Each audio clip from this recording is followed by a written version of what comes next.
Here we go, guys. Round six of the Edmar Mednis Memorial. So you guys seeing round 5, the heartbreak, of course, and round 4, and all the other ones too, as well as I'll link the playlist in the description. Before we get started, make sure you guys hit the subscribe button as we grow to 100K subscribers. We are 30K right now. So this is round 6. Had that heartbreaker, one move type of loss. Oh man, I was winning and then losing immediately off of one move.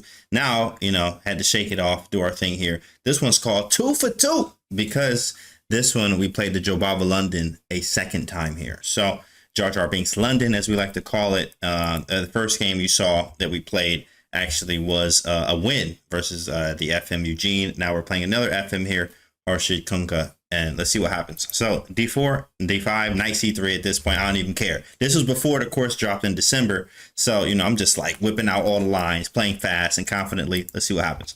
Knight f6, bishop f4, of course, Jar Jar Binks London, aka Jobava London. You can look in the description on the video, still get that course on Chessable, as I have many more courses coming out on Chessable too as well, actively working on them.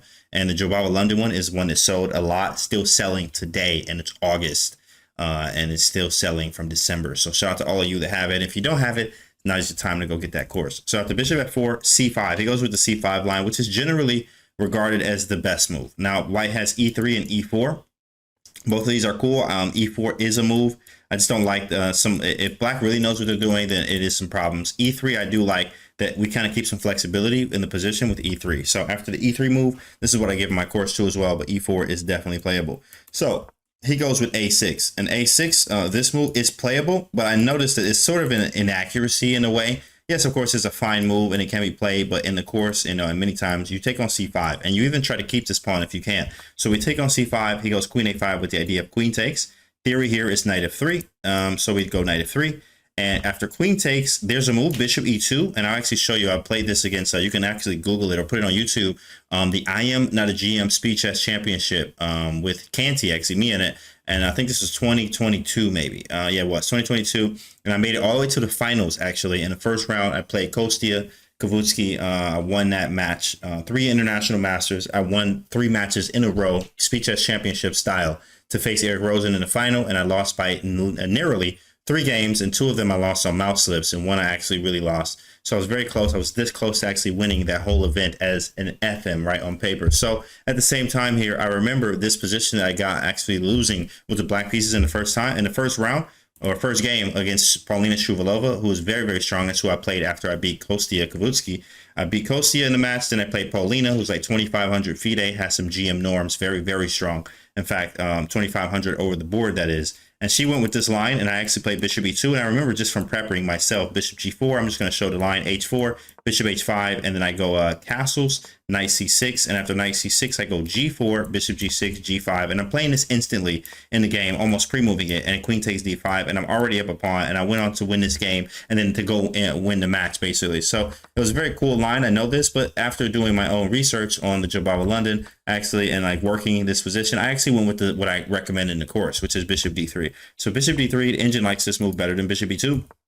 I go castles, and the move I'm used to seeing here is stuff like bishop to g4 or anything else but e6. So with the bishop g4 move, actually I can go e4 and go right into stuff that's in my book, right, with knight d5 or knight e2 actually, which is playable too. But this is a wild line too. b4, this is crazy stuff. But yeah, he played e6. He played e6, and I'm like, all right, cool. So he played e6, a little bit different, kind of a French type structure here. Engine doesn't like it too, of course, obviously, because the bishop's inside the pawn chain. I go with a3. So in fact, here I'm actually already out of theory. So I'm like, all right, cool. It's whatever. I can play e4. A lot of times when you see this type of structure, especially with the bishop behind it in Jobava's period, or French type positions, you do want to push e4 and even e5 to open this bishop line up like this. Right, so I go a3 though, just to stop a knight b4 and also even prepare b4 at the right moment, but the knight is hanging.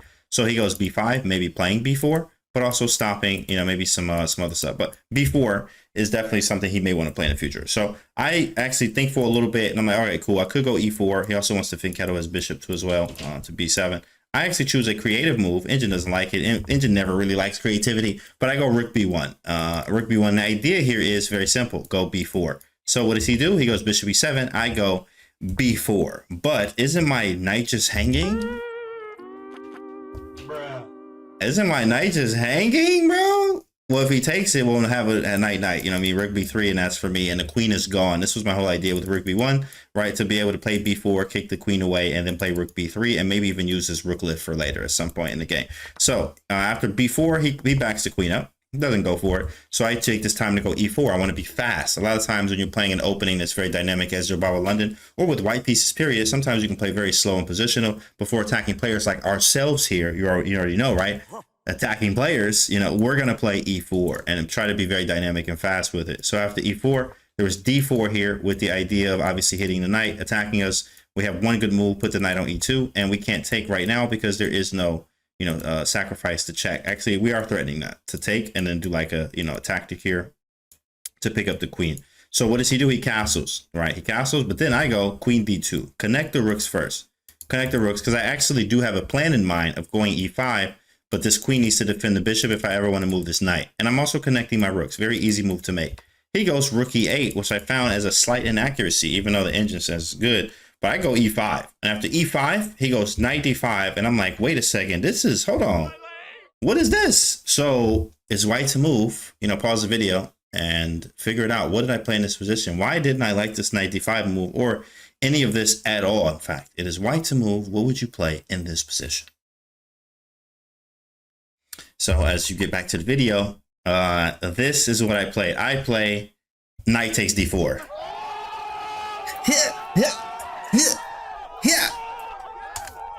So I'm already feeling great. I'm like, bro, I just stole a pawn here. And I can see, you know, slight head shaking away. Just the demeanor is like, oh, he dropped a pawn. This is actually a brilliant move, which they don't show, but I'm looking at the engine. It's telling me knight takes e4 was brilliant, right? So it was a brilliant move, right? So fire game, brilliant move, knight e takes d4. The idea here is obviously takes, and if he takes on d4, then we go bishop takes a7, and we pick up the queen here. So I win a pawn, which I did. He actually took, and then he went bishop b7. So cool, you know, this is still available. I go rook a to e1 because I'm like, maybe I'll rook lift at some point, especially if he might take on f4. He goes rook c8 just to activate some pieces. I go knight around to b3, right? So I get the knight out of the center. It's probably time. This bishop's a nice anchor here, but I'm nursing a pawn. I'm just up a pawn here. He takes on f4, I do queen takes. Now he has two bishops. And in fact, they do say in chess period that two bishops can sometimes be the compensation for being down a pawn. So yes, okay, you know, I'm up a pawn, but he does have two bishops and they aren't bad. In fact, especially this one being an absolute menace in some cases. And this bishop has some activity at some point. But, you know, nevertheless, I am up a pawn. So h6, he goes h6. He wants to put the bishop on g5, especially if I go rook to e3. So I go queen g4, so I can go rook over like this. Queen g4 was an inaccuracy, though. Engine liked h4, which I did too. I just didn't like this idea of queen d8. So h4, and then if queen d8, I actually calculated this. And I was like, well, I don't want to go g3 because then the rook can't get over here. And their engine says, well, yeah, do rook e3 anyway. I'm like, bro, this is hanging. Like, take the, just give him the pawn. And then this is all calculated. And then bishop g5. And apparently I'm okay after queen g4. And it's just f4 is coming and maybe rook takes h6. But okay, king h8. And the engine says knight c5. Okay, so maybe what? Queen c's. Oh, shoot, he can't play that. Wow. Yeah, this is craziness. This is just hard to find. Very difficult to just find this. And this is also has to be calculated before you even do it too. So I go queen g4. More logical is like, get out the way. I can keep h4 for later and reserve. And also I can rook lift and maybe even an f4, f5 at some point. He goes queen c7. I go rook up to e3. Right, so I'm doing what I want to do, but I also need to keep this pawn, defend it. So after he goes bishop f8 to defend, I double up the rooks. Still up a pawn. I'm like, I'm nursing a pawn. Like, this would be a win. All right, he goes rook d8. I go rook g3. You know, just trying to put some pressure here, but the bishop is does a very nice job of defending. So he goes queen c3. Wait, let me see that again. He goes queen to c3. I was like, yo, what? And he played it, and I know he's a strong player. Like, the guy is not bad at all, you know. He plays queen c3, and I'm like, yo, what? Like, I have to do this. And the reason why is, well, why am I saying this? First off, if you don't know, pause the video and try to find a move here that's just very obvious to play. So white to move. What do you play in this position? Or do you even play the move if you see the move? Now, here we go. I was like, bro, what? I mean, like, it's a move that, like, yo, you can't play that. But then he plays it anyway. And he plays queen c3. And this queen c3 move, why is it bad? Well, if you pause the video or if you found a move, the move is bishop h7. But, you know, I'm getting a queen, but he also gets two pieces. He gets a rook and a bishop for it. right? So I mean, it's 8 points, right? 8 points for the 9. So he gets some compensation, and he has 2 bishops, right? So and not many weaknesses. So honestly, it's not that bad of a sack. Believe it or not, after takes, it's only +1 here. Do you know how many positions we've seen and played even at the highest level in chess that have been +1s, +2s even, where they can't convert, or it's easy, or it's, you know, it looks, the engine says this, but as a human, it's a lot harder. And this is one of those positions where I reached this position and I'm like, wait, this is a lot harder than I thought it was going to be, actually. In fact, he's threatening rook takes c2 right now. My knight doesn't have the greatest squares. I mean, I could go to one of these, but if the more pieces I trade, it may actually help him, because he does have, you know, the 2 rooks and the 2 bishops, right? So, and he doesn't have a lot of weaknesses. Like, I mean, maybe a6 is weak, which is connected to b5. So after rook takes, I go rook d1, right? Hoping for a rook takes c2 type idea, or even like, you know, rook takes d8 and rook takes d1, queen takes. Like, if I can get the rooks off, I'm good to go, right? I would love that. So he goes bishop to d5. And then after bishop d5, I go h3. And I think I offered a draw here, you know, h3, because I was like, yeah, this is not what I wanted here. It's actually like, in fact, I was like, wait, I might be slightly worse if I play this wrong. If I play it wrong, right? So I think he declines or something like that. But he does, there were some ideas here of like, oh, no, he did. He accepted here. So after h3, he accepted the draw. But rook d to c8. Yeah, he played rook d c8. And what did I do? Yeah, okay, so he played rook d to c8 here, and maybe he offered a draw, but somehow this was a draw. I can't remember if I offered a draw or he offered a draw here. Something happened where it was a draw right here, but maybe he offered here, I think, something like that. But what happened here was I saw the sequence, but I'm gonna show you guys how long this sequence was and why, you know, it's like I didn't go for this, or like it just didn't happen. So rook d to c8, at this point it's a draw, like we shake hands. But I remember that I was looking at this sequence that is very cool, but it actually is really weird and hard to find. So it starts with rook takes d5, which I saw this. Rook takes, and then queen f5 check, right? So queen f5 check, and actually there was a tactic in here somewhere. Oh yeah, this rook takes c2. I was hoping for a rook takes c2, right? You know, as a blunder. Yeah, I was hoping for that h3, and then rook takes c2, and I can take on d5 because it blunders, like queen check, and I'm picking up the rook. And if he goes pawn takes, then I go queen f5 with the same idea here. So I was actually, you know, really hoping that he would go for that, but he played the right move, which is doubling rooks. And I think, you know, he offered or something, and I accepted. But